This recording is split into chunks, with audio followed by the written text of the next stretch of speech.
Members of the company, this is your Places call. Places, please. Places for the top of the podcast. Places, please.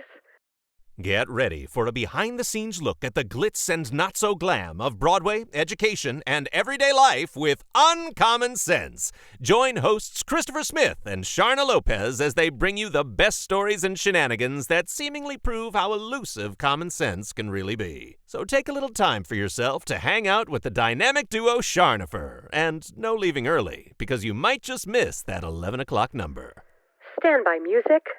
Music, go.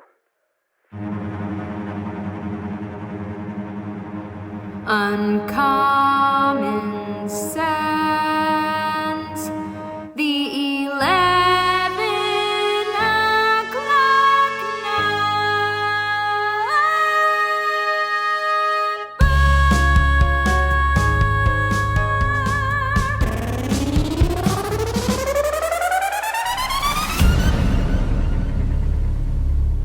And we are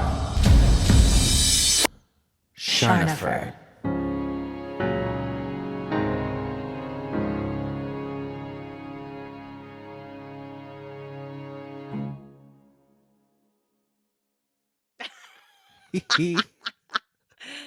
We've got the mugs today. And I just showed Christopher, you guys, my mug is a double-sided mug. So if you've been listening to our podcast for any amount of time, we've talked about how do you have a mug that's not double-sided? I only have a few that are, and it's making an appearance today. Because then I can hold it in either hand, and you can still see. Ding, ding, ding. And it says, double-sided woohoo! Mug for the win. Yeah, my mug does say woohoo. Woohoo! Let's go. And what is it, Sharna? What's on it? Well, only the most adorable creature in the land.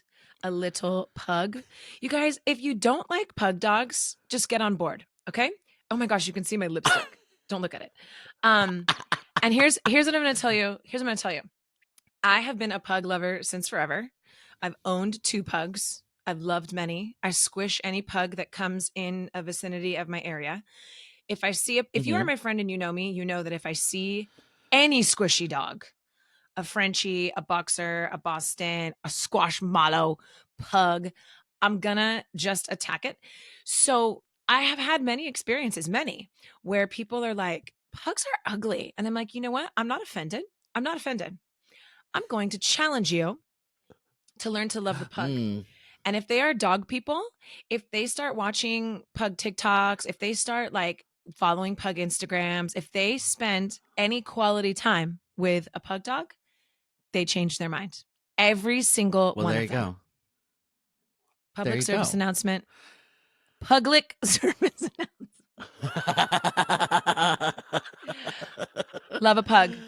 They're so smart. They're so cuddly. They're so fat. Just love them. That's all. I've got my pug mug today. You know, a student gave me this. Nina Blair, if you're listening, a former student, she gave me this mug. And I love it. There you go. I love that for you. I am not a pug hater or lover. I'm sort of indifferent towards the pug. You can stay. You can totally stay. It's fine. It's fine. We're still friends. That's great. That's great. I was not concerned, but now I feel like maybe I should have been concerned. But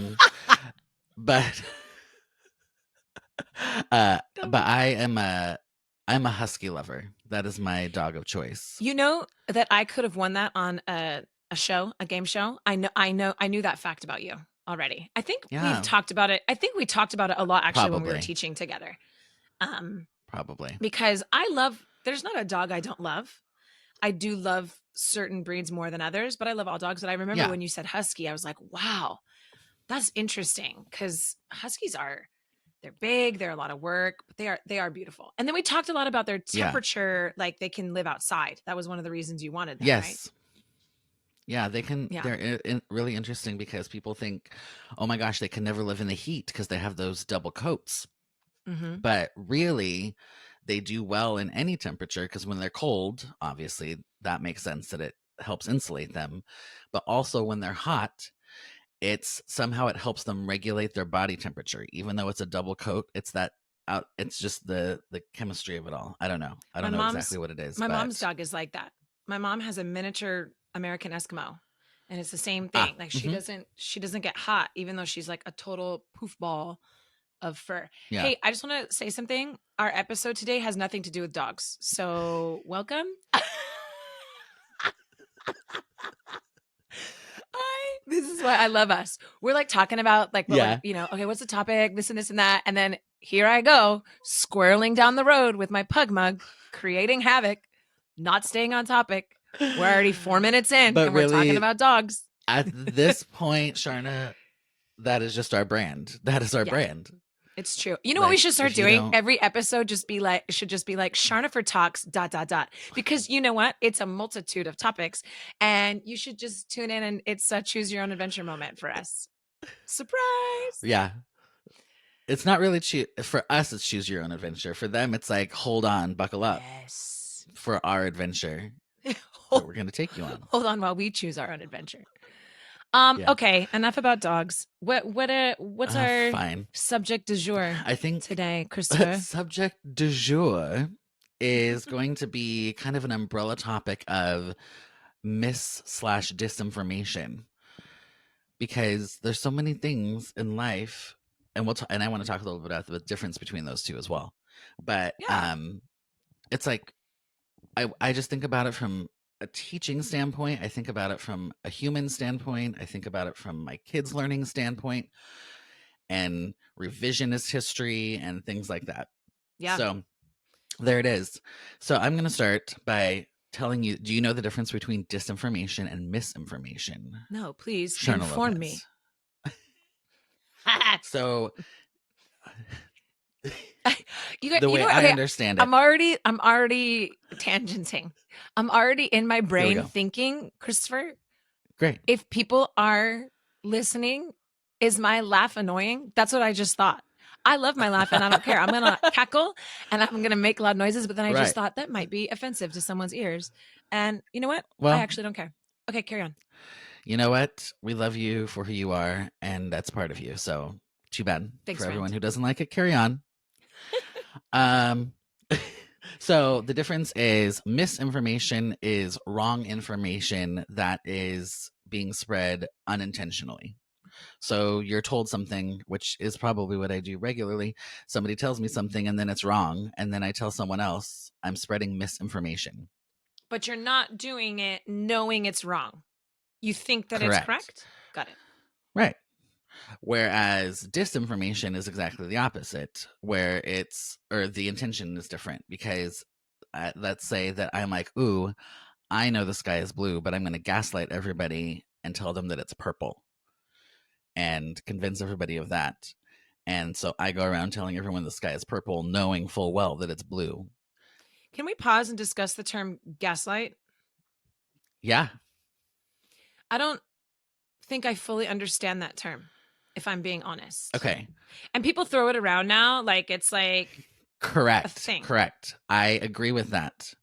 And let me just go look up at the definition of it in the dictionary on the internet, which maybe will give me some misinformation, but here we go.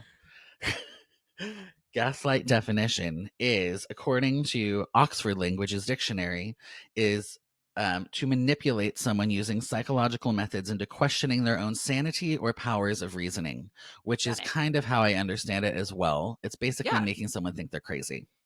Okay. Or like they have the wrong, like they understood it, like not necessarily crazy, or is it like legit crazy? Like they're making you feel like you're crazy? I think the official term, it's literally questioning their own sanity and their powers of reasoning. Like, am I really? Am I the crazy one here? Right? Like everyone around me is telling me this thing and I don't see that. Right. So, but we do use it more colloquially on a smaller scale or a less extreme scale. And it's more of a newer term, is it not? Like I feel like I didn't hear it until at least the last 5-6 years. That's probably true. The expression, here you go, derives from the title of the 1944 film Gaslight, and became popular in the mid-2010s. There you go. Okay, so I'm a little behind the curve, but yeah. Interesting. I don't know that movie. Yeah. Oddly enough, I feel like I do. I feel like I've seen it. But Amazing. So gaslighting. Yes, there you go. So disinformation is me gaslighting you. Got it. Now, So, I think yeah. I like those two definitions, and I think it's good to establish the difference between them.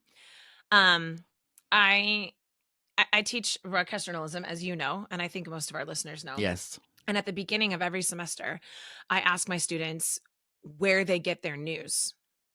And Fake most news. students, what'd you say? Fake news? Fake news. Yeah.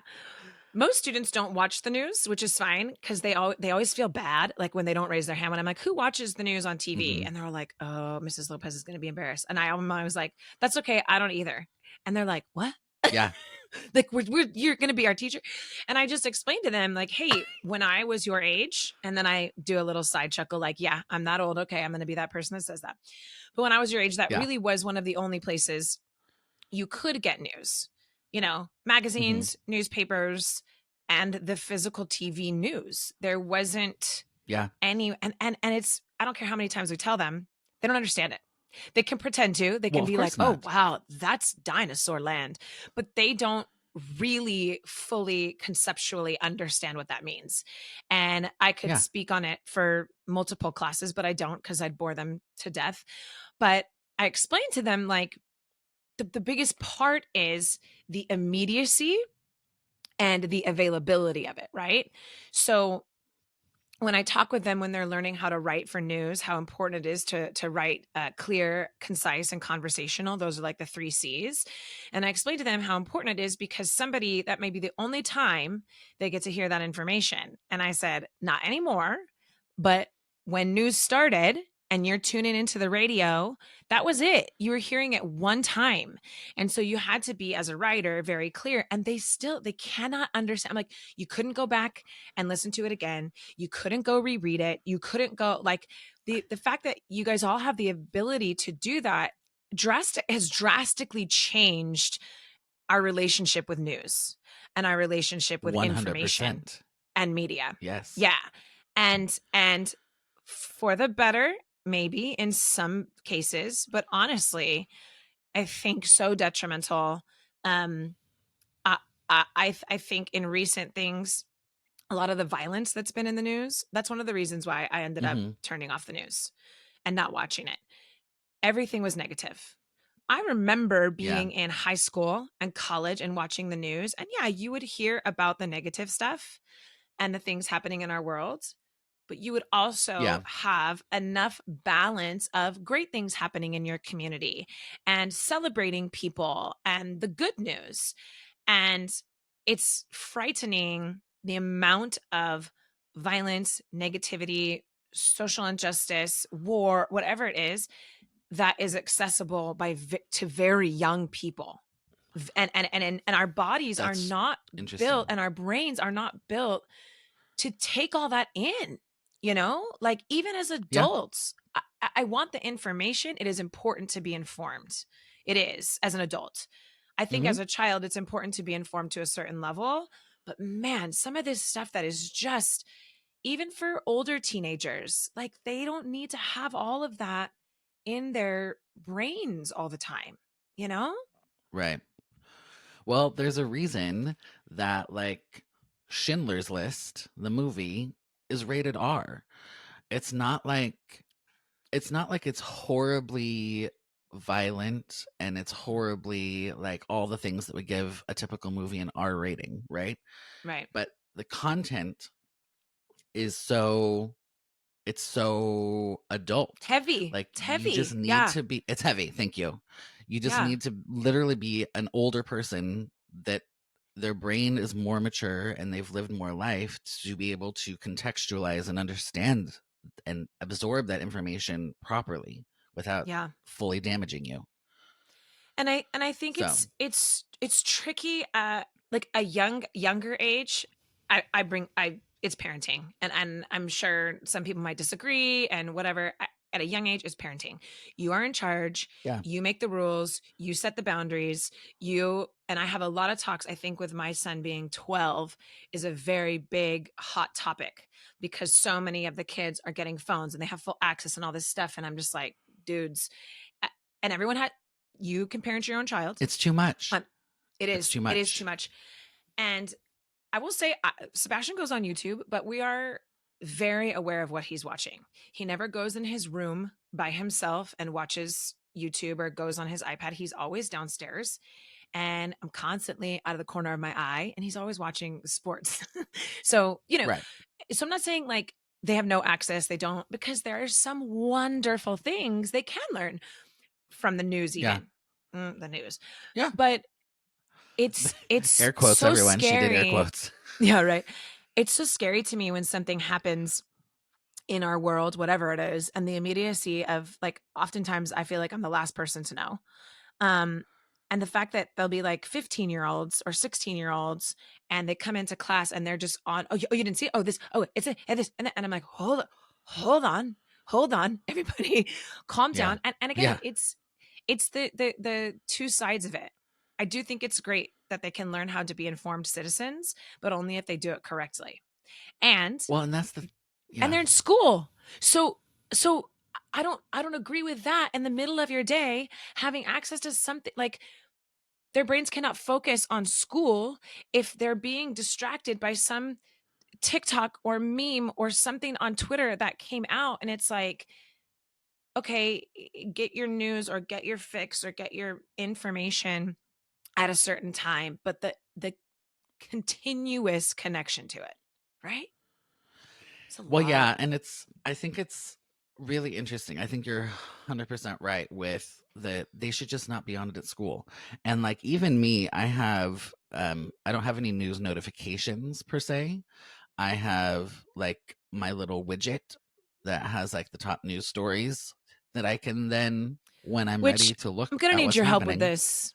Christopher so I look at my phone sometimes and I'm like, if Christopher were to look at my phone, he would unfriend me. My phone is so unorganized. It's like all whatever. And I'm like, I need a widget master to come in and help me. Yeah. I finally got my weather widget I will on there. teach you. I'm so 41. I Oh will my gosh, teach you. whatever. But yes, I'm sorry. 3011. 3011. I'm 3011. But you are correct. They shouldn't have, I don't mind them having their phone at school. I'm going to be honest. If it never comes out. I understand in this world needing to be able to communicate with your kid. I actually do. I'm in support of it. If your kid has rehearsal, if they have this or whatever, and we have the technology available in our world to have that connection, I'm okay with it. But like at my kids' school, they can have their devices on campus in their backpacks, never taken out. They can't take them out at lunch. They can't take them out at recess. They can't take them out in passing period. They cannot. They're in their bags for after school if they have something or an emergency or whatnot, but they are not allowed to take them out. And you know what we see? 7th and 8th graders playing. We had a big conversation about it at the gala because they were trying to raise money for my kids' school for their outdoor play area. And a lot of the parents were like, we are one of the only middles, like our school goes to 8th grade where kids still play because they're still kids. Like, that's weird. And that's most middle schools weird. don't. Most middle schools, they sit on their phones with each other at lunch. Well, I mean, we have the same thing. Yeah. We have the exact same thing at OSHA. There are the handful of kids at our school that play on that little basketball court. And you know what? I should go cheer them on every day. I should be like, good on you. And again, it doesn't need to be something physical, but having an actual conversation and not, right. I mean, that's a whole technology thing, but the news, to circle us back, it is too much, too accessible, I think, to young people. And then they get wrong information. Yes. And that's where I was going to go back to is I'm like, there's just an inundation of quote news from unlimited sources. It could be Real Housewife number 23. God bless putting us. something on Twitter. That is quote news or is reposting something that's supposedly news. And I say supposedly because in my opinion, and I feel like you'll probably agree, even our real news organizations are not really news organizations anymore. Correct. And it's so politicized, right? Like it kind of was when I was in college. I remember we would discuss that. It kind of was. There was a little bit of, connotation background like, oh, yes. Now it's like so clear. one side or the other. Yeah. And then they wonder why America's so politicized and so polarized. Yeah. I'm like, you are all feeding into this problem. Now, Mm-hmm. I also understand I know how it happens, and it's not okay, but I know how it happens. It happens because of ching, ching, ching, the dollar signs, Oh yeah. right? 100%. Like Everything they circles have to back to stay that. relevant. Right. Follow the money. That's the phrase. Follow the money Yep. and you'll find your answer. Yeah. And because it's so they have to stay current and relevant and get viewers, they have to then amp up their rhetoric or whatever you want to call it, where it's like over sensationalizing things. It's like, just tell us factual information. Yeah. Factual information. Yeah. Factual information. Things that happened without being like, and it's so subtle sometimes, like, and that I think sometimes I don't even know, especially what I'm going to say, younger journalists, I don't even think they know that they're doing it. No. Like, I'll read an LA Times article and I'll read the language that they use and how they structure a sentence and the word choices. I'm like, those words you just chose are not neutral words. They're not crazy, like inflammatory, but Right. those are not neutral, just fact giving words. Yeah. It's bizarre. And it's interesting because, you know, I did my undergrad in film and television and broadcast journalism, and I Yeah. can speak to that time, but that was a while ago. And it was a big part of it. It was a big part of learning how you have to be neutral and you have to report the facts. If you're going to be a true journalist or reporter, right? If Yeah. you've got you're a talk show Look. host, or you got to stir the pot, or Yeah. but like, there has to be a place that we are able to get the actual news.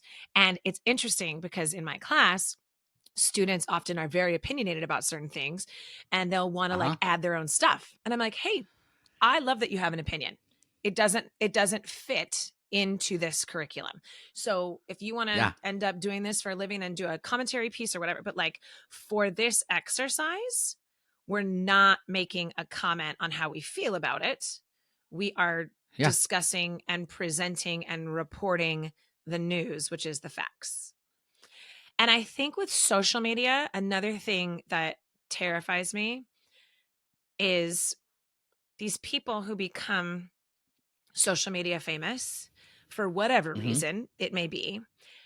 And God bless, they've been given at that point in their life such an amazing platform. And it's like, how are you going to use it? Some people, you see, it's great. Some people, they then are able to sort of move forward this idea of not fake news, but just like rowdying people up and getting people, you know, and I hate it. I hate it. Yeah. And it's sort of then we discussed in my class too. And I talked to some of my girlfriends about it. We discussed this idea, and I'm sure there's a term for it, where if something's happening in the world, and if you are an influencer or you're pretty prominent on social media, let's say you're any sort of entertainment star or high profile somebody, if you don't make a post or comment on it, with my air quotes, one way or another, you are like shamed. And that pisses me off more than anything. What if this person doesn't want to post about it? It doesn't mean they don't have an opinion. It doesn't mean they don't feel a way, but it's their private business and it has nothing to do with them as a person. So if something's happening in the world and they don't post whatever, I mean, there's so many topics I could throw out there. It doesn't mean that they're a bad person. And if it happens to be their nephew's birthday that day and they post a birthday post for their nephew, God forbid, I can't stand that our world now is like, oh, so-and-so didn't post about whatever. It's like, how does that correlate? Right? I know. Well, I think, and it's an interesting struggle, because I think some people would say that when you have a platform like that, I'm going to say the more activist minded people, when you have a platform like that, you should be fighting for what you believe is right. Right. And I think we can agree to that. We just At least I'm not normally on the side of where those things land. Yeah. But you know, but Yeah. I think we agree with the concept, right?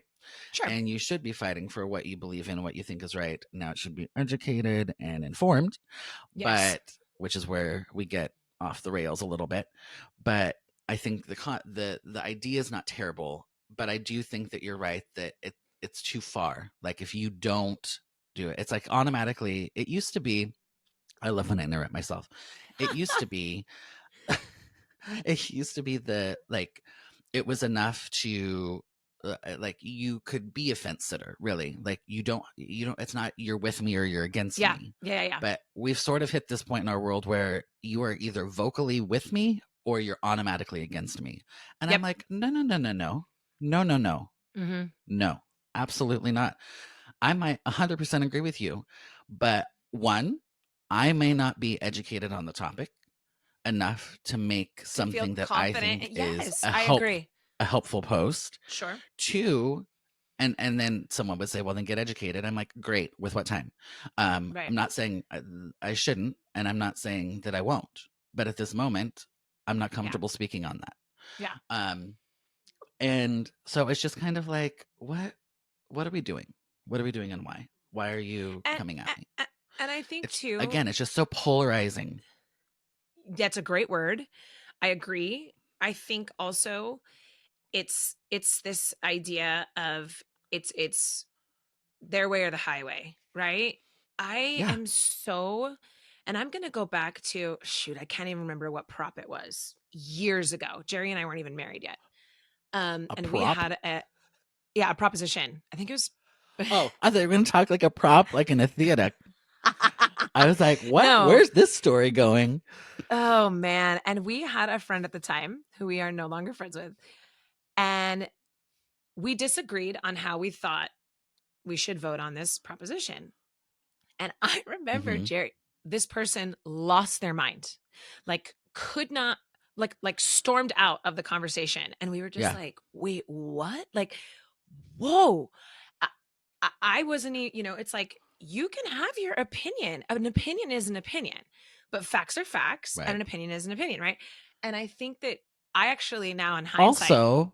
Also, your vote is not worth more than my vote. Okay? Correct. You are not more important. And in hindsight, at the time I was like, what? This is crazy. In hindsight, I'm kind of like, that was actually a cool experience because at least two people were talking and discussing instead of people just reading something and then being like, that's it. How about you could listen. You could listen to maybe someone's other side. Now, it doesn't mean you have to agree. It doesn't mean you have to support, but at least be open-minded, right? And even there have been a handful of things, even in the last 5 years, that I love my community of people that I have connections with because I ask, I'm like, can you help me understand this? Because I'm missing something here, right? Can you speak to me about this situation or this topic? Because I don't feel like I'm understanding it. What I'm worried about is that our younger generation is not going to know how to do that. And they are going to have their people they follow, and they're going to have their accounts they follow. And that's how they get their information. And that's going to be it, And I hope my kids, even if they get into that, like, will ask questions, will really like take a second to be like, hold on, Well, it's like you also have to figure out who in your life is, again, educating themselves from proper sources as well. Because someone may have a lot to say, like your stormy friend, we'll call them, may have a lot to say about something. It's stormy friend. That's great. But that doesn't mean, that just might be that they feel very passionate. And that's another thing that just infuriates me to no end. Is so many things infuriate me, I know. But this is the episode of us being infuriated. Furious is when, now I've even forgot what I was going to be furious about. That's funny. Someone's you said like they're passionate. They're Yeah. So they're so passionate about it that it completely clouds their judgment past anything more than how they feel about it. And so many things especially now in our world, which again, there's positives that we've made strides into being like Yeah. a more aware society about 100%. other people and things and all the things. And that's great. It's great to be aware. What's not great is when you are just in your feel so much that you can't process factual information in a way without completely letting it be clouded by emotion.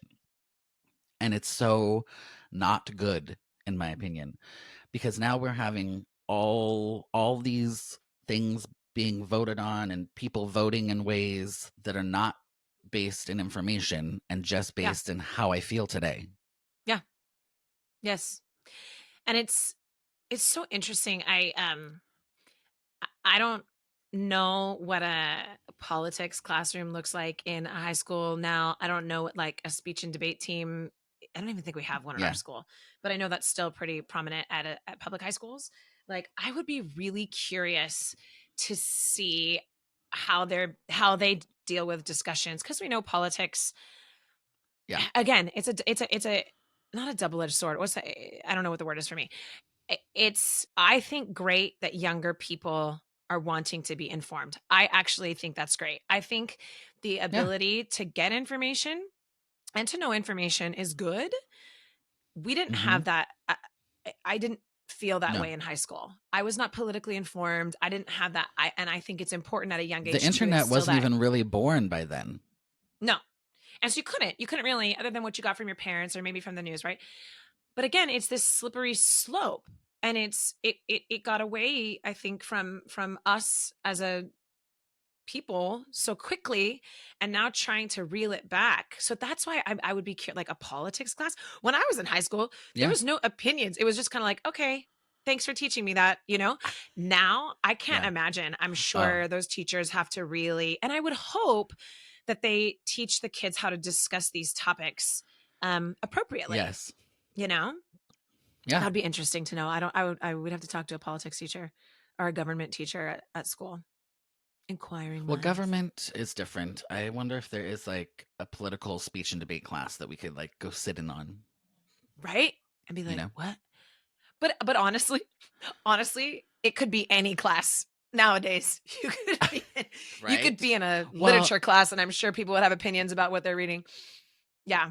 Right. And going from the teacher aspect, I had to watch this video for my CTE class about different techniques and teaching styles and blah, blah, blah. And one of the exercises was you lined up on this continuum. One wall was completely disagree, one wall was completely agree, and everything in between.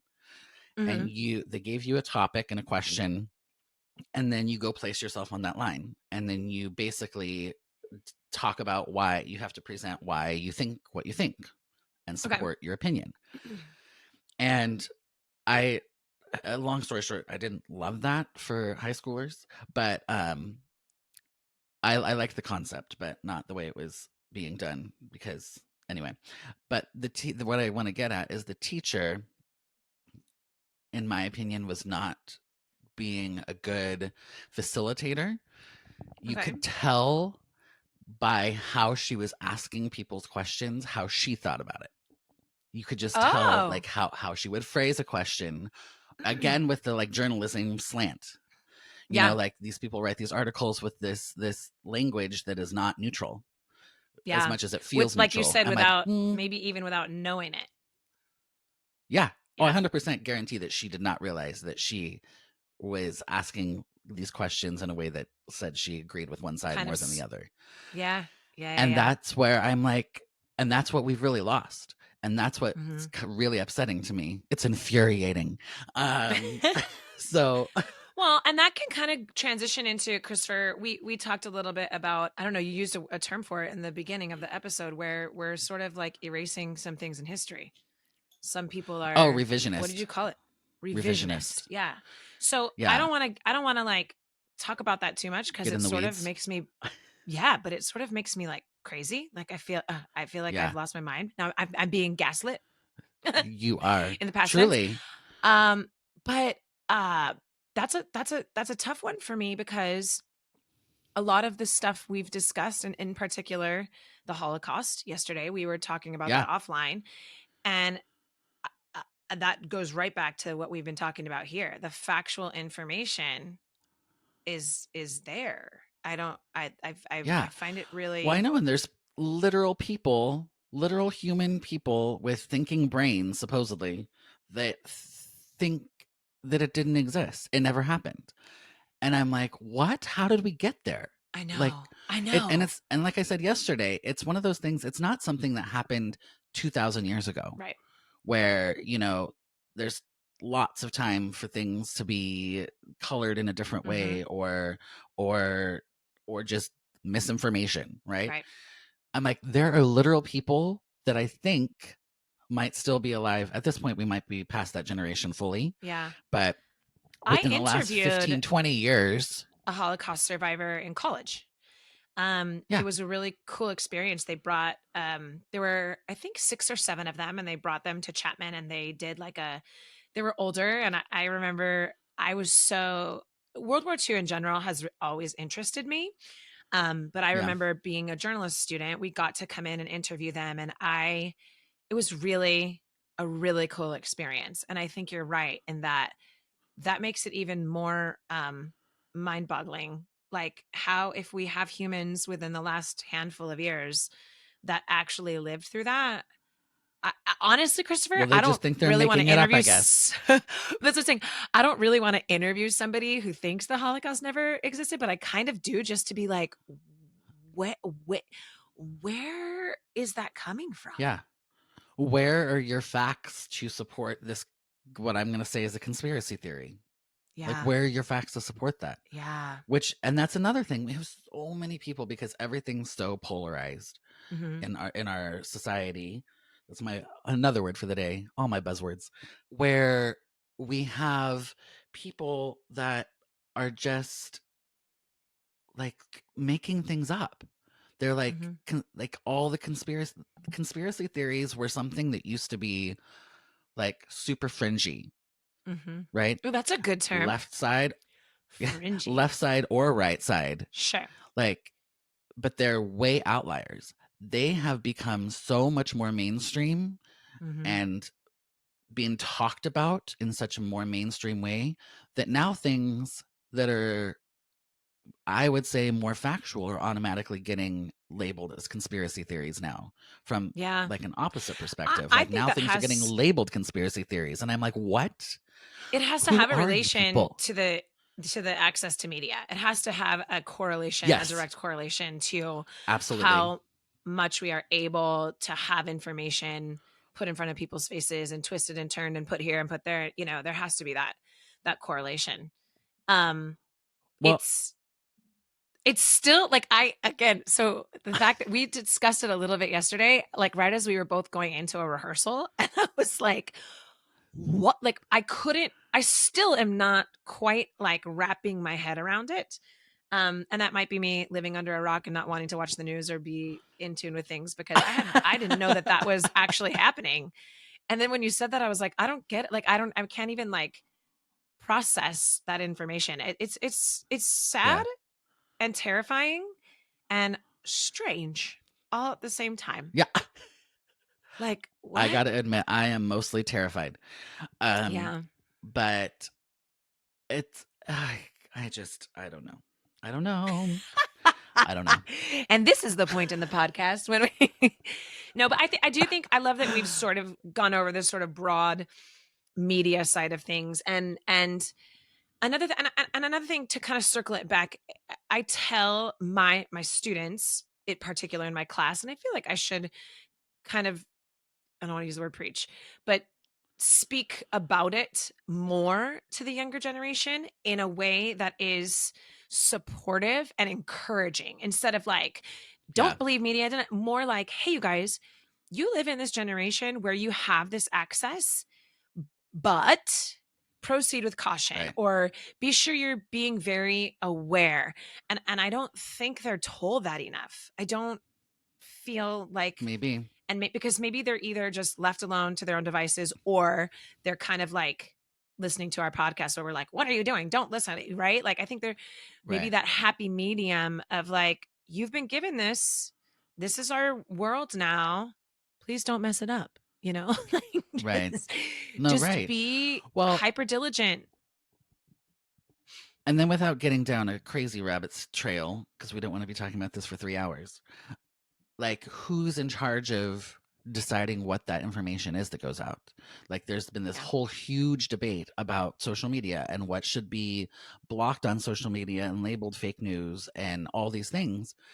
Yeah. And I'm like, I think somebody needs to be in charge of it, but I also think it needs to be somehow we need to find somebody that's actually real fact checking and not slant fact checking. Yeah.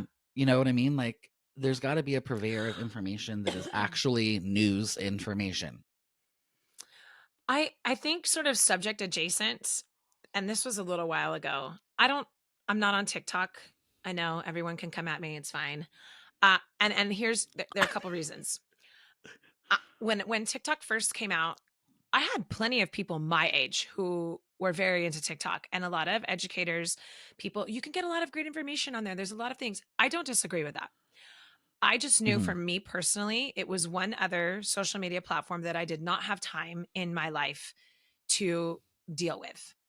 I don't think I've missed out on anything, if I'm being honest. But I'm not a TikToker. I even spelled it wrong at one point, and one of our coworkers laughed at me. I was like, that's how much I am connected. Yeah. But I will say I saw something probably a couple years after TikTok became, pretty popular, that they are, and I say they, like I know the entity, whoever is in charge of TikTok, the curators of TikTok, they have the ability to put different things into different realms of TikTok. So in China, absolutely, young people's TikToks are filled with, you should be a lawyer, you should be a doctor, look at this science thing, check out this math thing. How are your study habits? What are they? Whereas in America, here's how you twerk. Here's how what's the latest dance move? I can't even think of better examples, but curating them clearly to make different end goals, right? And so that when I read that, I read that article like 3 times, and I was like, this is terrifying to me, because clearly a social media platform of that nature can be very beneficial. It can. But if we don't know how it's been, and then I just heard the other day that they're trying to ban it in the United States, TikTok. I just heard that on the news they've been trying for a few years. Yeah. They've been trying to for a few years. See, welcome, Sharna, to 2024. I think at one point it did actually become banned temporarily, but then it was back. You know what? This would be, if I went back to school, I would love to take a course on like modern social media and the effects, because obviously that course did not exist when we were in college. Yeah. It would be really interesting to discuss and learn from someone. And I agree. I'm not extremely educated in the matter. I don't have all the information. So whoever's listening, we're not the authority on this, but it is a topic that I think is going to, and I think it's going to sort of be this like swinging pendulum a bit, like we get just as a society, we get so connected to something, and then it's like, hold on, that might not be so great for us. Yeah. Back it up. Back it up. Back up that train. Yeah. But I don't know. I guess all that to say, just really do your best to research from multiple sources, find out what is a trusted source, what that means. Like even the article Sharna read about TikTok. Do we know who wrote that? I don't. Like it probably could be wrong. Right. It sounds right. Right. And it sounds right compared to what other sources I've read and things like that. But again, and I guess my biggest thing is make sure you don't get your information from only one source. Yeah. Numerous different sources, so you can start have conversations, sorting through. Yeah. But people are sources too, right? It's like 100%. You have to say, like Sharna, if I wanted to know about choreography things, I would trust Sharna to tell me these things, right? Thanks, Christopher. Well, you know who I talk to about music.